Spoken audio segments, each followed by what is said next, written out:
Welcome, everybody, to All Star Insights, sponsored by Tuckahoe Sports and Kids on First Foundation. I'm your co host, Chris McKnight, along with my famous co host, Rock, welcome to the show, guys. We appreciate you. What's happening, guys? And today we have a very special guest, Coach Morris Madden, former Major League player, also owner of the Carolina Metro Reds, and a founding member of the Knothole Foundation. And Morris, it's great to have you aboard with us today. Hey, thank you guys for having me, man. It's great to be here. Yeah, we're looking forward to this for a while, so it's good to get you on. So we're going to jump right in, Morris. I want to talk about your youth baseball career, where you started, how that transpired through the youth, and then high school, and then going on from high school from there. Okay. Well, I'm going to put it in a nutshell. I started out playing baseball because I had three brothers, and it was me, my younger brother, and I had two older brothers. Now, the two that are in the middle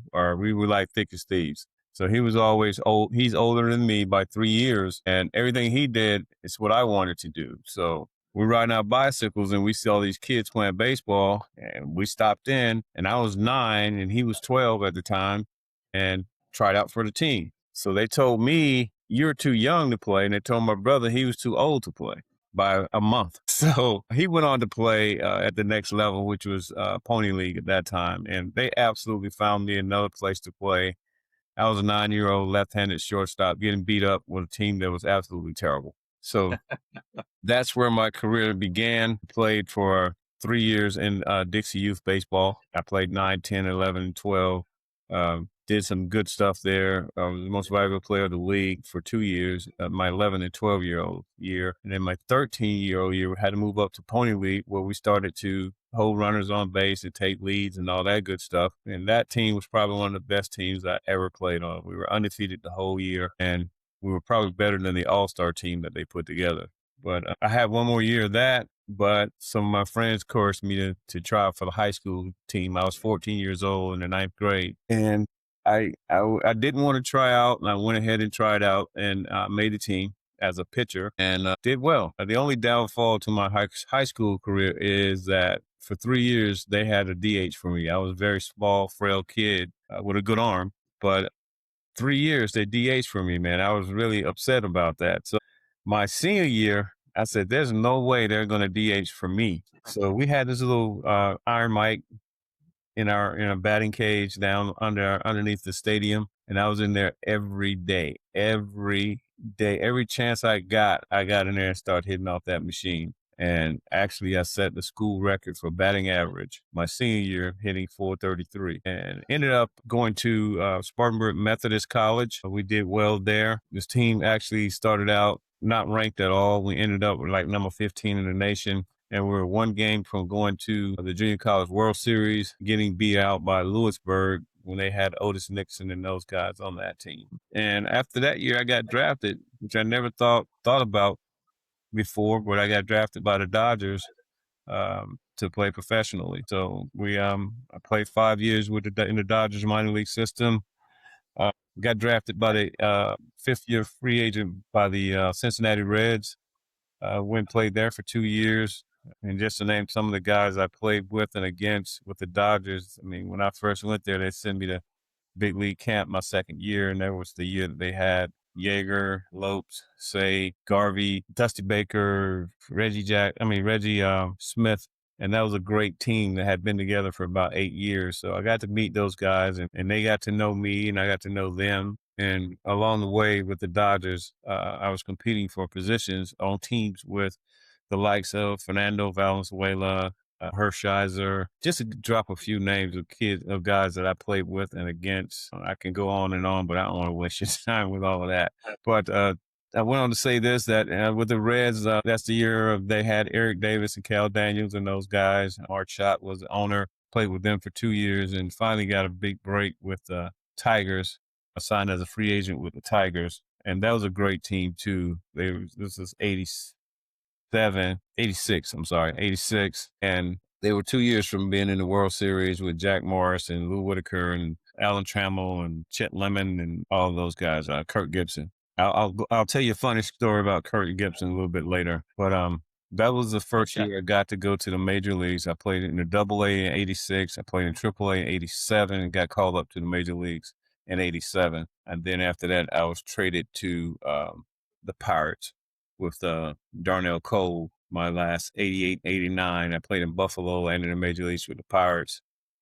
And then I went back to the Dodgers my last year in 1990, playing AAA with the Albuquerque Dukes. And that's it. That's my career in a nutshell. Yeah. No, that's awesome, man. Hey, I want to ask you about when you were coming out, since like you really didn't know, that you were going to get drafted, and what point in your career during high school did you kind of say, you know what, I think I'm pretty good at baseball. Maybe there's an opportunity, down the road to play professionally. You know, during high school, I never thought that. I knew I was good. I made all region and I made all American, but I never thought about playing professionally. Even when I was in college, I actually was the ace of the staff, and I knew that a couple guys had been drafted out of Spartanburg Methodist College, but I never imagined playing professional baseball. Hey, Coach. That must have came as a pretty cool surprise then, right? Getting drafted and, getting that opportunity to play pro ball. Absolutely. I mean, I'm 18 years old, and I never flew on a plane before, and the first thing I know is that I'm flying to Lethbridge, Alberta, Canada at 18 years old. So it was culture shock for me. A little bit different. Hey, Coach Madden, I wanted to ask you a question in making that transition from being a left-handed shortstop, my friend, and having to make the transition to another position throughout your career. How did that go for you? How did that go for you mentally and and emotionally as far as the game? Well, I had some brothers that played, man, and actually they were pretty good. Probably the best athlete in our family is my younger brother. But they helped me through that transition. They told me that, a left-hander is not going to play shortstop. He's going to play, he's going to pitch, play first or outfield. And those are positions that I concentrated on. And they helped me with that and teaching me the ropes of playing, of pitching mostly, and then playing those other positions. Awesome, awesome, awesome. Because we get a lot of kids, and like I was saying on another show, you get a lot of kids that grow up playing that primary position, and then when they're asked to be evaluated, they may be assessed to play another position. And having to deal with that change is really important to be open-minded and to looking down the road as far as where you should be placed properly, if that makes sense. It does. It does. And so what we do here with the Carolinas Metro Reds, we have kids just to try out for any position they want to do, but we want to also encourage them to learn other positions, teach them that, especially pitching. And we teach them that you're more valuable with the more baseball knowledge and playing these certain positions. And then as they get older, we start to teach them, okay, here's where you profile. You probably played shortstop because you're bigger as a kid, but you profile as a corner guy. So you're third baseman, first baseman, right fielder, left fielder, whichever, because some other kids are more athletic, I would say, than you are at this time. And they've actually caught up with you at the age of 15, 16 years old. So, but we do encourage them to play as many positions as possible to improve their baseball IQ.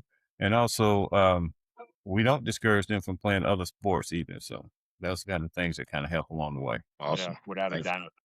Thanks. One of the things that I think parents have to understand, and players too, but especially parents at those younger ages, I try to tell them all the time when I was recruiting for college, I'd go after 6 or 7 shortstops.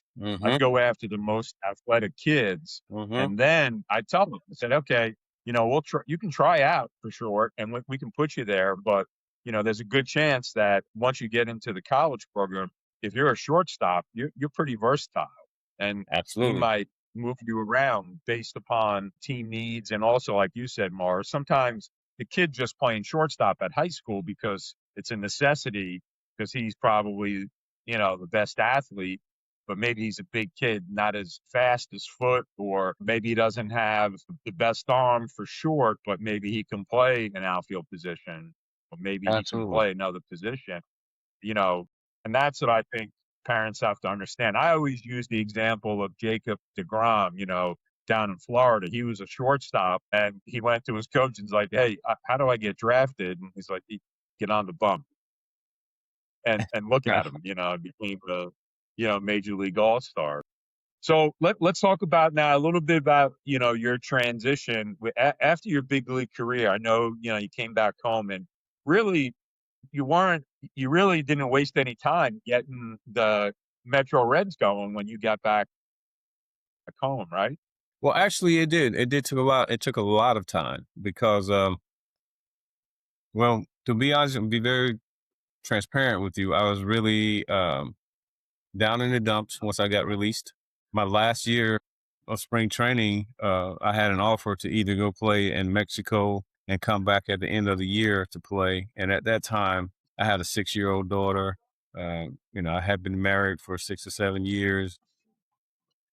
So I had to make a tough decision. And we decided that it's time for me to move on and go to another career. I was 30 years old at the time.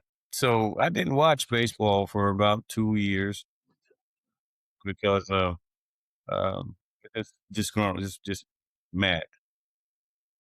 But there was a young kid in my neighborhood that was pretty good. He got drafted #1 by the Pirates years ago, and he asked me. He said, "Can you come help with the high school team?" And I did because he asked, and that's where my coaching career started. I coached with the high school team for 7, 8 years, and then I moved to Charlotte in 2000. Didn't coach any up here until 2006. We started our Well, actually, what happened was I went. Let me just try to make it as short as possible. In 2006, we had bought a house, and our house was hit by lightning and caught on fire. So when the house caught on fire, the people that were that cleans your clothes and stuff, they came by and picked up everything. Excuse me. They came by and picked up everything, and right next to that place was a baseball facility.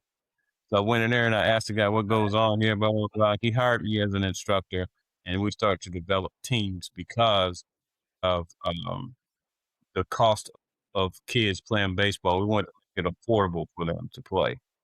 And to be honest with you, there were some African American kids that came through there that couldn't afford it, couldn't even afford $200 a year. So we decided to create Carolina's Metro Reds.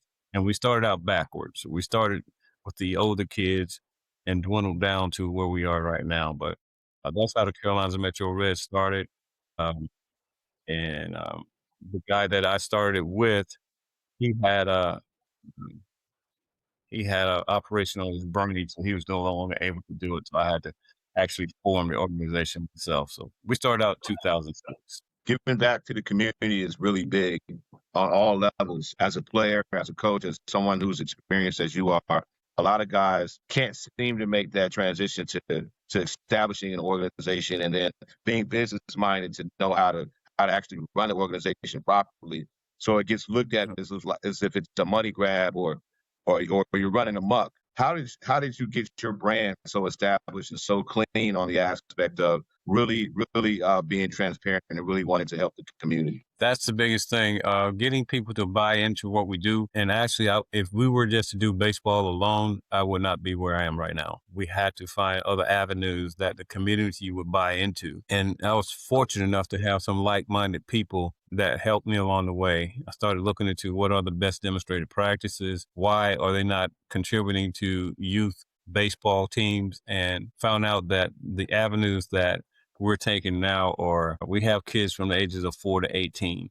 And from 4 to the 6th grade, the biggest thing for us is to make sure that they're reading on grade level. So we have assessments done with our kids, and we have tutors, we have teachers come in to make sure that our kids are reading on grade level. We found out that if a kid is not reading on grade level by the 3rd grade, then he's going to have some problems in his life. It's just a fact. And we did some research on that as well. So that is the biggest thing for us, for those kids. And then when they're 13 and 14 years old, it's when we start introducing them to our STEM program. We get them in there for a couple of years. And then when 15, 16-year-old, 15 and up, I would say, is when we start doing deep dives into them and finding out what exactly you want to do or what you want to be when you get to be after you graduate.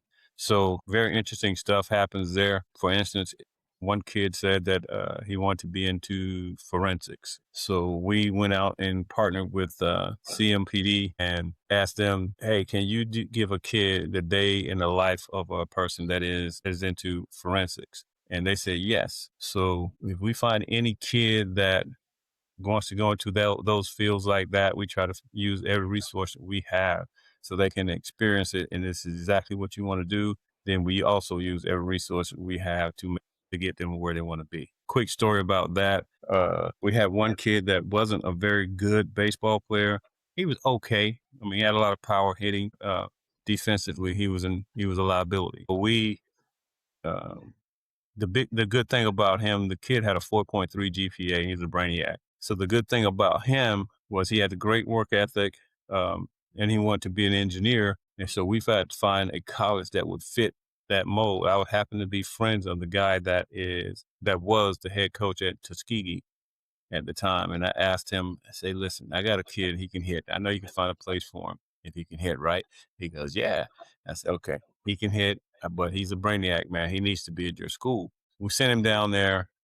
The kid maintained the GPA that he had. In doing so, he made the baseball team. Then he got an internship with NASA, did well there, and now he graduated this year and probably is going to work at NASA this coming year. Those kind of success stories, we have a lot of those, but that was an opportunity for a kid that probably would not have done anything if it wasn't for our baseball program. Yeah, no, that's awesome. So I want to ask you, since you've been doing this now for 20 plus years, the difference that you've seen in players and parents now compared to when you first started your program. Parents now are, well, as you know, everybody has the next Derek Jeter, regardless of who they are. Yeah. So parents now they have so many options. It's difficult to actually maintain a really good ball player because there's so many people that's going to be coming out reaching for him.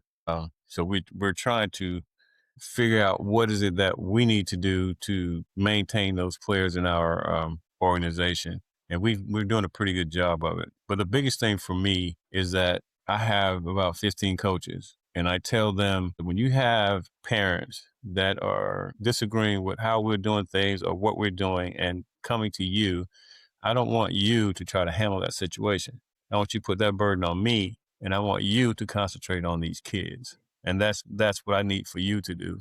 And don't worry about what parents are saying or doing this kind of thing. So it's difficult at times, and sometimes we just have to part ways because I don't think we have the same vision when it comes to parents. And I would very candidly tell them, you're just not a fit for us, or we're just not a fit for you, one or the other, but it's just not working out. Yeah, it's almost like the NIL now in travel ball. Yeah. And that's the big difference that I've seen, over the course of time. Like you said, everybody, and it's great that they're behind their kid and they want their kid to succeed, but they have to listen to the professionals, people who've been doing this their whole life. And you make a great point. If it's not the right fit, if you don't think fundamentally you're fitting into our philosophy, Mm-hmm.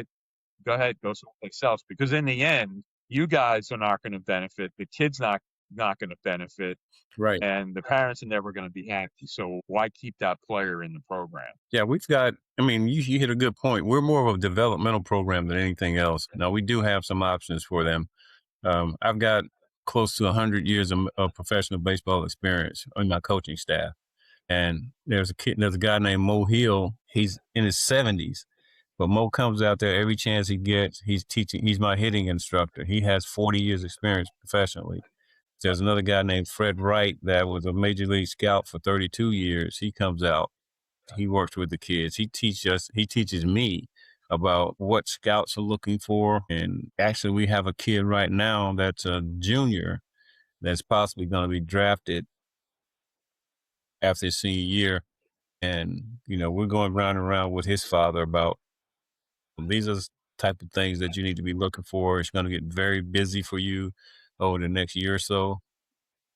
and we kind of advise them on what's going on. And I mean, it gets complicated when you got a pretty good kid that's playing baseball and everybody's throwing these kind of things at you. We've experienced anywhere from kids going to Florida State to kids going to Voorhees or kids going to getting drafted. We had 4 kids drafted over the last 6 years. So it's been working out well for us. Wow, that's awesome. Okay, back to that parent question. I want to stick on that. How do you handle parents as far as letting them know the reality of the statistics of their child actually making it in the Major League Baseball organization, actually getting to that level?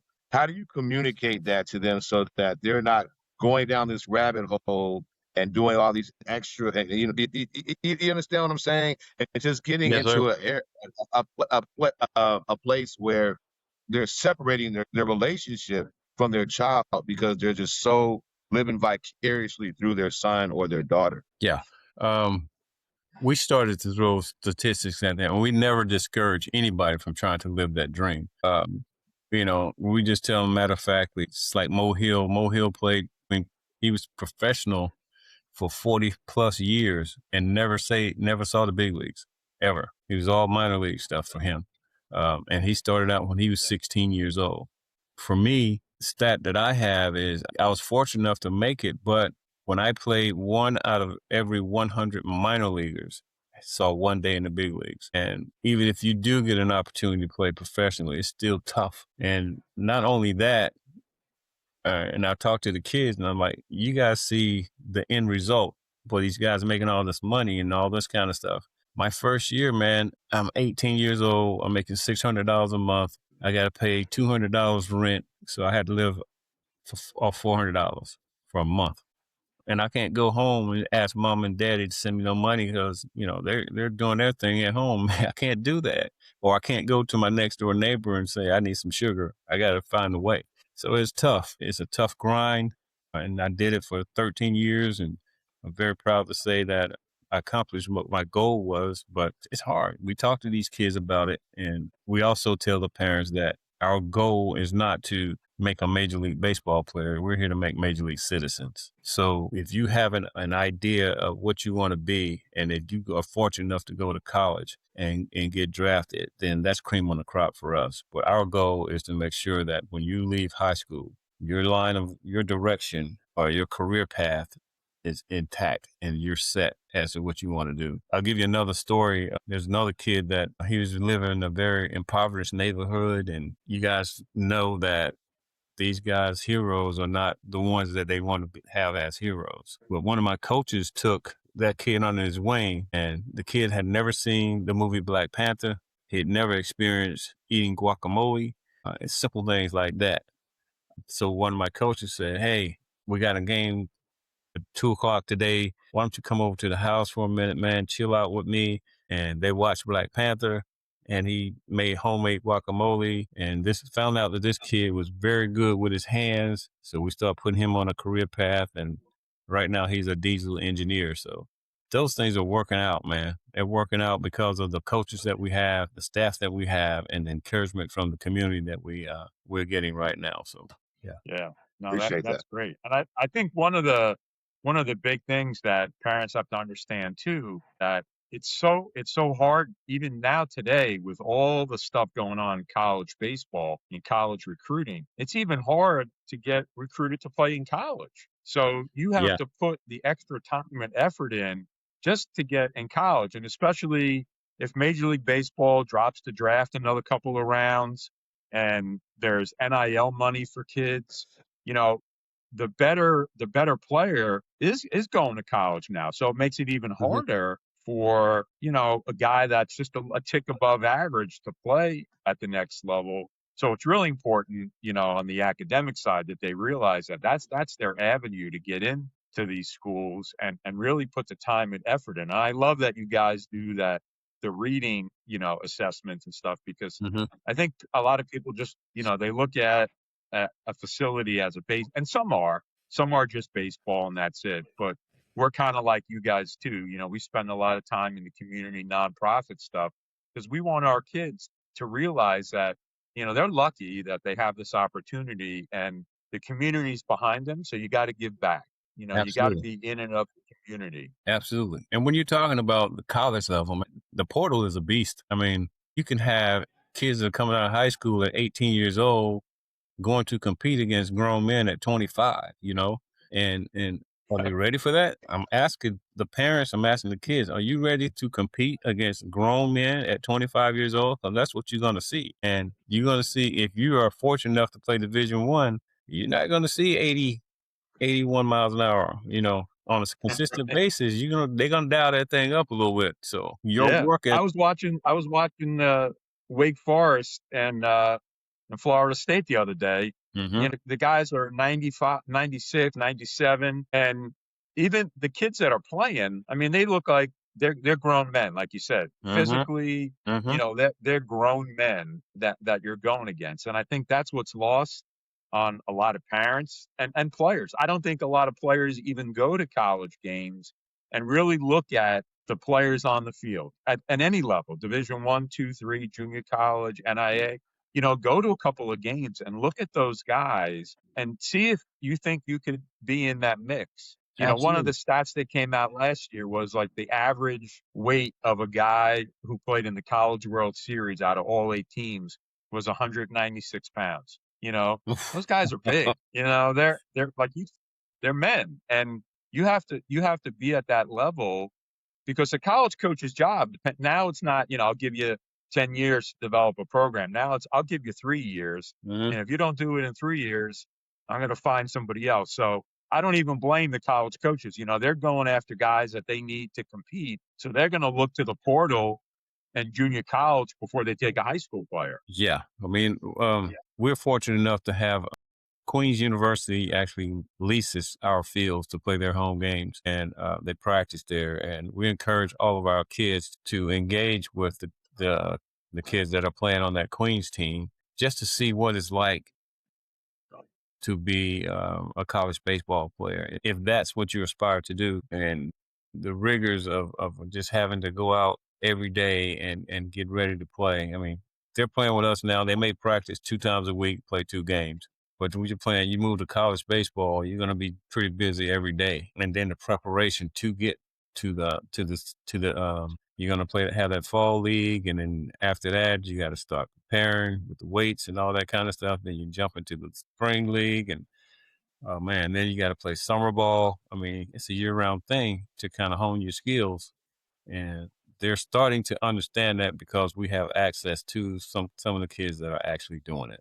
When we were coming up, Coach, there was really no such thing as strength and conditioning, right? Right. It was all about Right. just playing the game. You know what I mean? Right. And Right. as a certified strength and conditioning specialist now, I know the importance I give my kids the best of both worlds. You need to be strong and athletic on any level that you're playing on, just because it makes you better as a player. The eye candy, because I remember talking to one of your scouts from the Colorado Rockies when I was down there. I'm at one of the camps with our guys. And Danny? he told me, hey, that guy's looking eye candy, that catcher right there. That kid's looking good.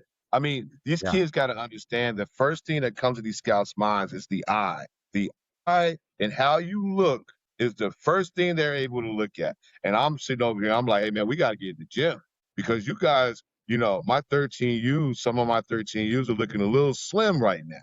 You understand? They need to add on some muscle. They need to eat some more protein. These kids don't want to eat, man. I'm Absolutely. like, you guys got to eat. I mean, you 25, 35 grams of protein, and y'all are eating like junk food and saturated fats and stuff. What are your thoughts? Can you please tell these people out here in the world, our families, our kids, the importance of nutrition and strength and conditioning? I tell you what, eye candy is a beast as well, man. I mean, we tell our kids, from the time you get in that parking lot and you get out of that car and you walk down that corridor to the field, somebody's watching you. Somebody's looking at you. And you actually, if you fit the mold, you actually have an advantage right now, because that eye is going to be on you to see whatever you're doing. And then if you're not doing your thing, then they're going to start looking at somebody else. And I would love to get Fred Wright on here with you guys the next time we do this, because Fred was a scout for 32 years. And he's always telling them, hey, you can't get out of your car with a wife beater on and those Crocs and come down the road. And he said, if that happens, I'm going to take you off right now. I mean, it ain't like I'm going to even give you a chance. I'm not. Or you're walking down there and your mom or your dad's carrying your bags behind you. No, man. He said that's a character mode that they don't want. That you're not going to be able to do what is required to be in the minor leagues or make it to the major league if you can't even handle these little simple tasks like this. The scouts will write you off. We've had situations where recruiters came into a high school to see some kid. The kid was a monster, and he saw him in between classes, saw how he was dressed, saw he was acting, heard his language, and didn't even talk to him. Left. Wow. Because of all that. The kid never knew what was going on. But when we asked him what happened, he said, that's not the character we need in our organization. That's not the character we want at our school. So we have to constantly remind these kids, eye candy is a big thing, man. It is. And it will give you an opportunity, especially first impressions. They're like, I don't need that element. I don't. And you being a college coach, you know what I'm talking about. Foot.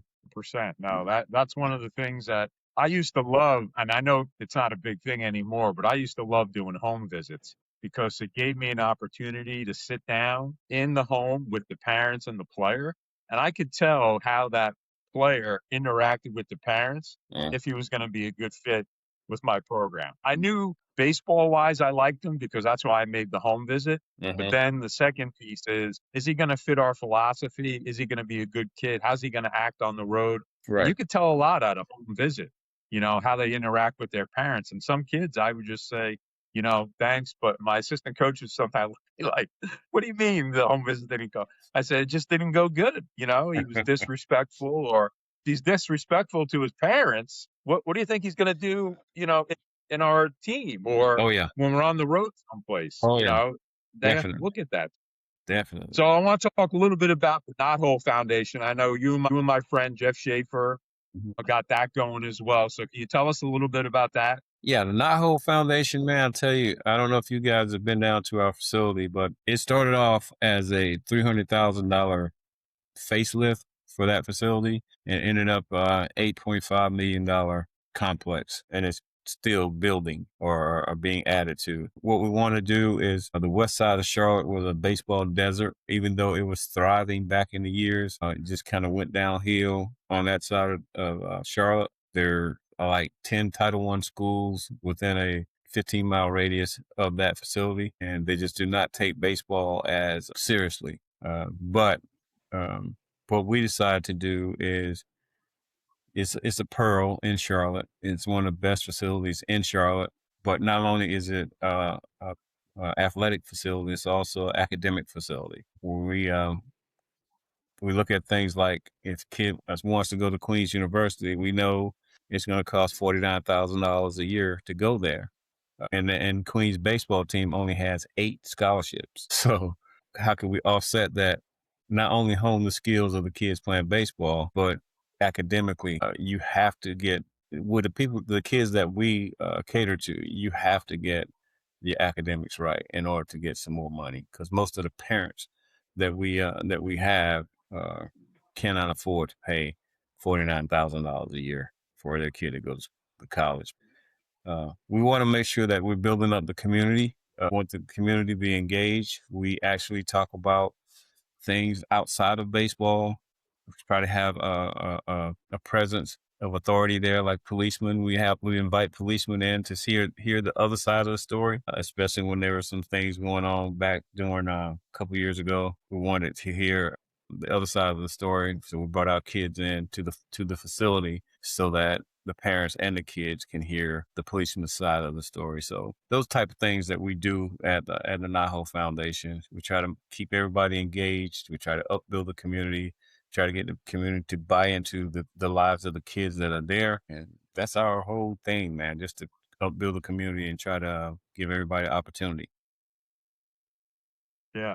No, and I'll tell you what, just knowing, I've been there, I played there a couple of times with my teams, and, being good friends with Shafe and stuff. I love all that. And especially, your man, Tommy Viola, he's doing a great job on the PR end, man. Got something out there all the time. Absolutely. And it's great. It's great for you guys, with that organization. Oh yeah, Tommy's been doing some great work, man. He's yeah, that's one of the things that we were not good at is trying to get exposure. We hated hearing people say, "Oh, you're the best kept secret in Charlotte." We don't want to be that. We just don't want to be that. Well, Tommy is starting to get us some exposure and helping us build relationships, and he's done a great job. Yeah, and it's important, like you said. I know, like Coach Rock and myself. We're baseball guys, and Mhm. I didn't go to school for public relations and communications, and you try to do the best that you can with what you have, but having somebody that can focus on that and not be the best kept secret. Mhm. Being on Charlotte Today and then being out in the community doing the girls softball stuff. I mean, all that brings a lot of notoriety to you guys and to the stick, and I think it's great. Absolutely, absolutely. So, what's on the agenda for you guys within the next couple of weeks? Oh man, we got Coach Rock and I are coaching 13 U teams, so my weekends from now until until Exactly. It's crazy right now. So, what are the age groups are in the organization? Because I talked with Sherry a little bit about the Carolinas Metro Reds Invitational Tournament in August, and we would love for you guys to bring a team down to participate in that. We normally have 2 or 3 teams from Chicago come in, a couple teams from Atlanta. I think Tampa's going to come in this year. Pittsburgh, I think Pittsburgh's going to come down. So we just come in, we have a good time. If I can get some scouts there, it's on the tail end of the HBCU showcase, and some of the scouts normally stay to see some of the kids. Good stuff. yeah. How, No, that's cool, man. what ages are y'all looking at for that tournament? I have 2 age groups. I got a few and also a 18U. Yeah, Gotcha. it's cool. Awesome. Yeah, it was great. Absolutely. I got a few guys that would love to do this. I was talking to Coach Chris and Coach Rock about one of the scouts that I have in my organization, and he would love to do this. Mo Hill, who Mo was, give you a little bit of notes on Mo. Mo was one of the first African-American players to play in American Legion Baseball here in Charlotte. He was the first. Not in Charlotte, in North Carolina, I'm sorry. In North Carolina, just to tell you how far he goes back. He has some amazing stories, and he has a lot of intel for you guys. Thank you, everybody, for tuning in today to All-Star Insights with our special guest, Morris Madden. A lot of great insight, Morris. We appreciate you taking the time out of your day Thank you. and spending some time with us. Coach Rock, always great to see you, man. And we'll see everybody next week on All-Star Insights, sponsored by Tuckahoe Sports and Kids on First Foundation. Thank you, guys. Thank you. Appreciate it.